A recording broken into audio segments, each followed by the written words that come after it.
Beralih ke informasi lain, Saudara, Polda Kalimantan Selatan menetapkan 7 tersangka yang ditangkap di berbagai wilayah karena terbukti mengedarkan pil yang diduga dicampurkan dengan kecubung. Sebelumnya, 2 warga tewas dan 47 lainnya dirawat di rumah sakit jiwa akibat keracunan kecubung. Setelah menangkap 4 tersangka di Banjarmasin, Polda Kalimantan Selatan mengungkap tambahan 3 tersangka lain yang berdomisili di Kota Banjarbaru dan Kabupaten Hulu Sungai Tengah. Sehingga total tersangka yakni sebanyak 7 orang dengan barang bukti berupa puluhan ribu butir pil putih tanpa merek. Ketujuh pelaku ditetapkan tersangka karena terbukti mengedarkan pil yang diduga dicampurkan dengan kecubung yang telah menewaskan 2 orang dan 47 lainnya dirawat di Rumah Sakit Jiwa Sambang Lihum. Polisi hingga kini masih melakukan uji lab terhadap sampel obat untuk memastikan apakah ada kandungan kecubung dalam obat yang diedarkan oleh para tersangka. Para tersangka dikenai pasal 435 Undang-Undang Nomor 17 Tahun 2023 tentang kesehatan dengan ancaman 12 tahun penjara. Kita sudah mengamankan saudara M dengan 20.000 butir pil putih. Kemudian ada juga dari Polres HST itu juga mengamankan ada 1.000 butir, ya.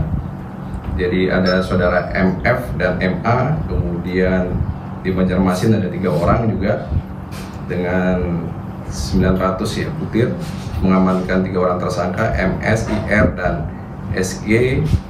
Kemudian di Banjarbaru juga mengamankan 1 orang tersangka itu atas nama NH nih, ya, BB-nya 600 butir. Sementara itu, pihak Rumah Sakit Jiwa Sambang Lihum Banjarmasin Kalimantan Selatan mengungkap penyebab 47 warga dirawat di Rumah Sakit Jiwa akibat mabuk kecubung. Psikiater konsultan adiksi Rumah Sakit Jiwa Sambang Lihum Kabupaten Banjar meminta keterangan dari sejumlah pasien rawat jalan.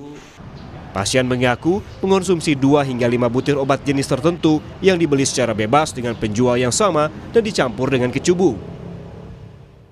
Kita menduga itu menggunakan kecubung karena gejalanya mirip dengan penggunaan kecubung. Nah, mereka tuh sebelumnya sudah biasa meminum pil Zinet, ya. Kemudian dengan penjual yang sama dikatakan ini ada obat baru, ya, ada yang mengatakan ini pil Zinet baru, ada yang mengatakan pil koplo baru, dan dikatakan ini lebih baik daripada sebelumnya, sehingga mereka tertarik untuk mencobanya. Sebelumnya, akibat mengonsumsi kecubung, dilaporkan 2 orang tewas dan 47 warga lainnya harus dirawat di Rumah Sakit Jiwa Sambang Lihum. Pemerintah Kota Banjarmasin telah meminta warganya untuk mengawasi lingkungan mereka, termasuk anggota keluarga, untuk menghindari bahaya mengonsumsi kecubung.